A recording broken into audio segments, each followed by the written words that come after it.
Okay,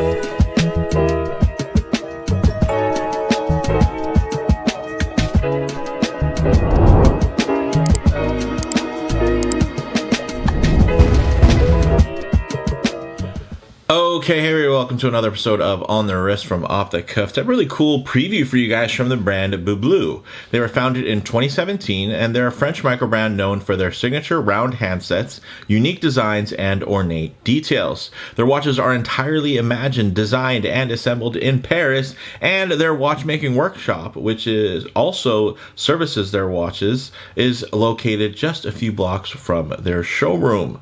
In terms of the type of watch, I'd consider this an everyday dress watch. Some key characteristics and design language. When you're looking for something that you can wear every day that still dresses up pretty nicely, of course you're going to want some type of clean, classic, and minimalist design, and something that is also sensibly sized. This is their Seconde Française 1924 in the midnight blue, and it is characterized by the depth of its enamel dial, the pad printing, and the tips of the hands make a subtle nod to the watchmaking of the past century, while the second punctuates it all by floating under its curved double dome glass. Other variations do feature different executions, so although this one does have an enamel dial, it doesn't mean every single other variation does.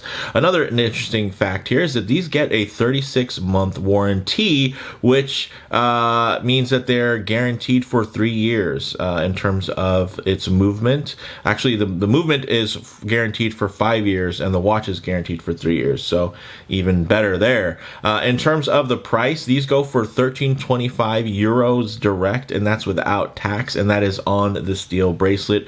Pre-orders are open now for an October 2024 delivery. Big shout out to Beaubleu for sending this piece in for me to take a look at early and share with you all. So with that said, let's go ahead, zoom the camera out, get this piece in hand, and take a closer look. Okay guys, whew, what a looker here. This thing is an absolute stunner, and of course this brand has actually been on my radar for quite some time now, but really this whole concept is really a flagship model for them, so it really enticed me to kind of dive in and take a look, and I'm really appreciative of the brand for sending this, early pre-production prototype over for me to share with you all. Now, of course, the genre of kind of everyday wearable dress watches, it hasn't been the most popular in the past, but I think it's really making a comeback as more people are getting into some of the more classic sizing, as well as just some of those more beautiful and timeless design aesthetics. Not everybody's looking for a tool watch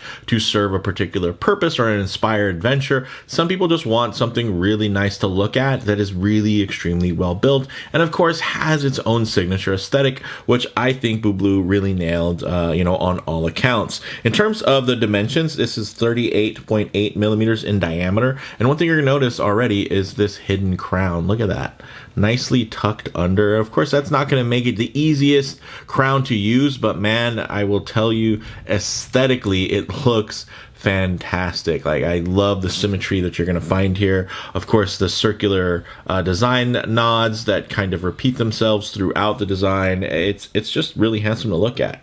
Then in terms of the thickness, 11.8 millimeters, which isn't super thick because that is including the crystal. And what you'll guys notice here is that they actually do quite a few tricks in terms of undercutting and stepping in that mid case, so that the effective mid case is going to be much thinner on wrist. So this is all going to sink away. Also, it is high polish, so it's going to reflect your flesh tone back onto that surface, which is also going to make it appear much thinner again. So very thoughtful and well thought out in terms of not just some of the design plays, but also some of the functional casework that they did to help mitigate some of that case thickness. Now, it does have a 44.1 3.4 millimeter lug to lug, which is really nice and manageable, and especially when you notice how nicely turned down those sculpted lugs are. It's made out of stainless steel. It's polished with a few brushed accents, so mainly polished, and I think that was the right call here, because now what's going to jump out at you, instead of a couple of deep lustrous bevels, you're going to have some really nice satinization in terms of some of the directional brushing that's here, and that's going to end up being what pops, and then that is over the backdrop of the lovely high polished surfaces, and man, it looks good. Of course, you're going to get the occasional fingerprint from time to time, so let me just wipe some of that off here so you guys can really enjoy this at full mass. Ooh, yes, that is... man, this thing is awesome.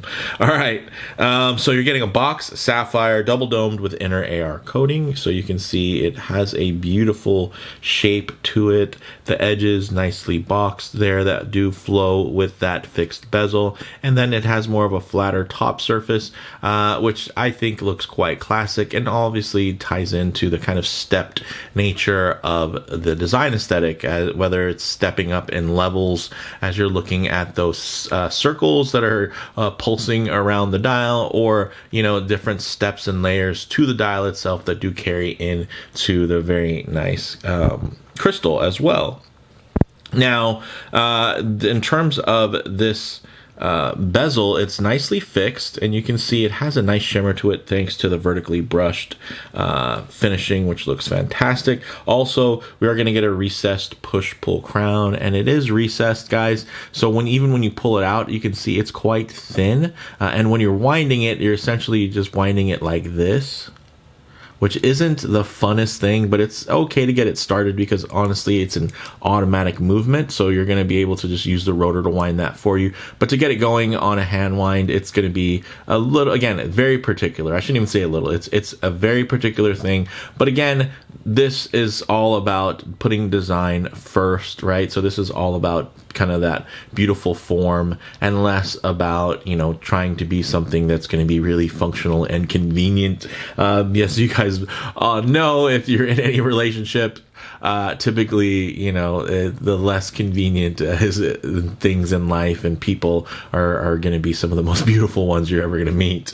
Big shout out to Mrs. Average Bros if she's watching. All right, so now getting into this really cool movement. It's actually a French movement, the FE caliber, and it is cool, guys. Check it out. I mean, here's where you get a little bit more into the functional side. Let me give it a quick little wipe here, because that crystal, I really want to be able to highlight this movement, which is very nice. You can see definitely more on the tool side, but hey, the good news is you're going to get a 46-hour power reserve and a 4 hertz beat rate, so 28,800 vibrations per hour, and it's tuned to an accuracy of plus or minus 7 seconds per day, which is pretty awesome, guys. Now, I know some of you are thinking, oh man, over $1,000 for something that is, it's not super sporty. It doesn't have all these crazy specs of water resistance or, a super fancy ratcheting clasp or anything like that. But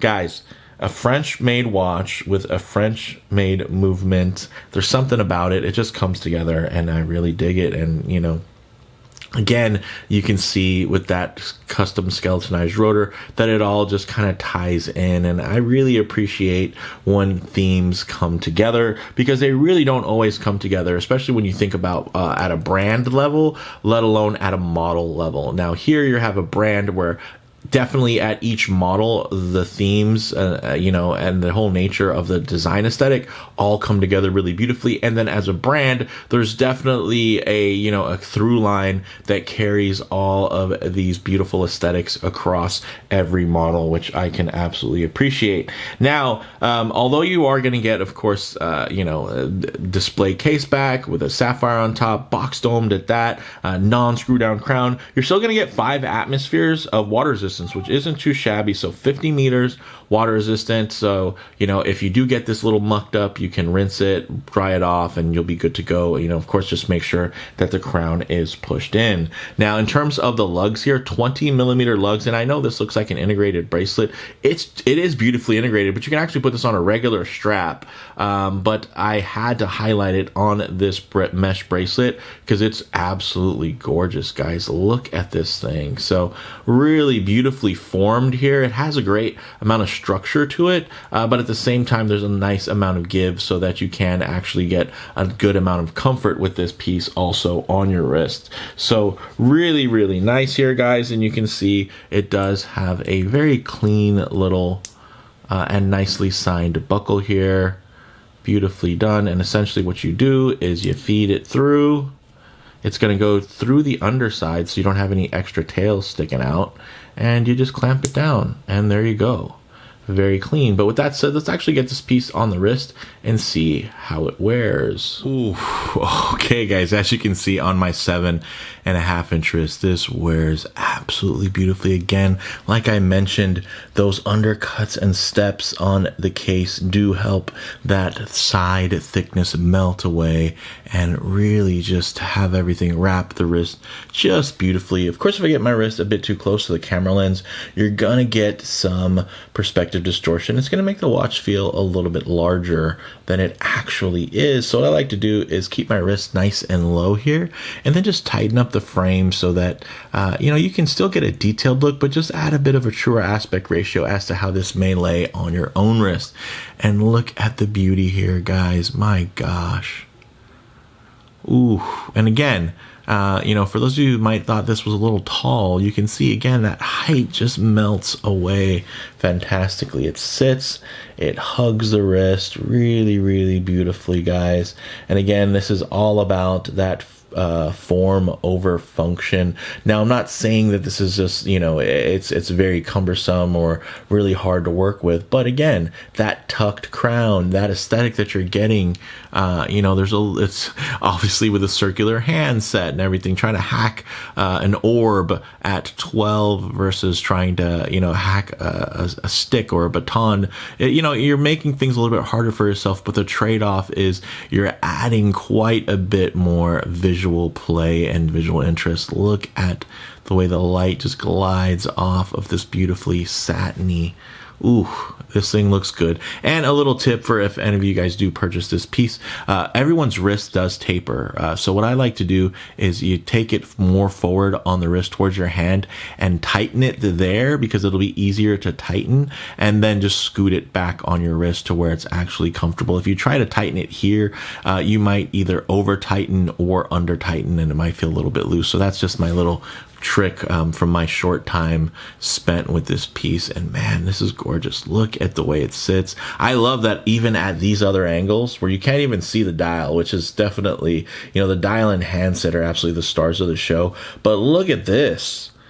The way that this bracelet integrates to the case, the way that the case is so beautifully sculpted and finished, it really shouldn't play second fiddle to anything. And the fact that it does to this dial tells you just about how special this dial is. So with that said, let's actually get this off the wrist, set up for some loom shots, low light transition, and closing thoughts. Okay, guys, let's go ahead and hit the lights here. Okay, interesting. Now, I don't know if this is just because this is a pre-production prototype or if this is the way that it's actually going to be, but honestly, it's a dress watch, so any loom is a blessing, and I don't really see any on there. I don't know, it looks like the hand stack cap might be loomed, interestingly enough.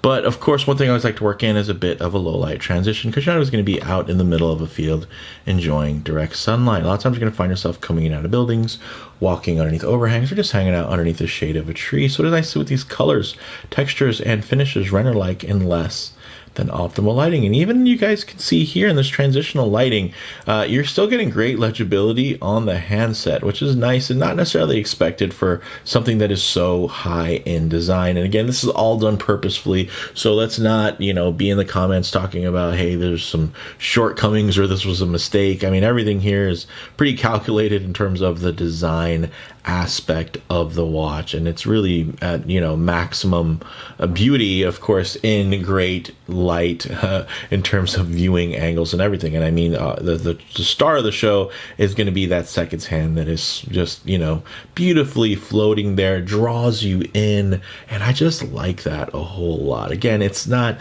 I don't recommend this as somebody's one watch, although it could be. But, you know, the idea is that, you know, you're a collector, you're looking for things, you like quirks, you like things that are different. And I believe that this really does offer you that. And it's just such a cool piece here, guys. And I dig it, even without any lume. I still think it's quite attractive, and I think absolutely worth a look. You know, if this is it, if you're into it, like if you dig this aesthetic, you dig this style, then I think there's definitely plenty to love here. So closing thoughts, guys, on the wrist, great proportions with a tailored fit that wears beautifully. In terms of, you know, the way that it looks visually, I think there's tons of visual interest to enjoy while offering, I think, a very refined and elegant package that managed to elevate the piece to feel much more expensive than it is. Even it's roughly, you know, $1,400 price tag. I think it feels like it could be more expensive. I think if you looked at this and, you know, somebody who understands watches, how much they cost, you told them this cost a couple grand, I think they would absolutely be able to believe that based on the high design and execution. In terms of model variants, it's also available in 3 other dial color options with your choice of leather strap at a reduced cost, of course, and in this beautiful fitted, curved, and steel mesh bracelet as seen. Now, in terms of comparable models, the 1924 is a bit of in a league of its own. Thanks to its very ambitious specs and execution, it's objectively one of, to me, the finest microbrand offerings under $2,000. It's that good. So, I mean, if a Japanese brand like Kurono Tokyo can get a pass for putting a Japanese Miyota movement into a simple 3-hand dress watch and charging $17.90 for it, I think Beaubleu,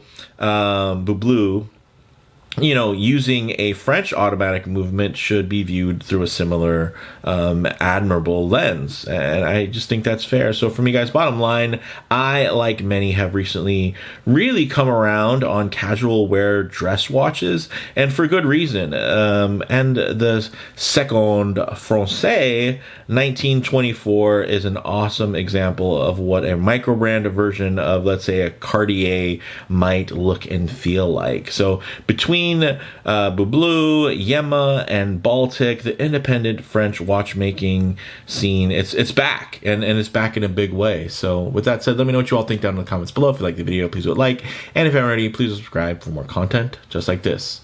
Thanks, guys.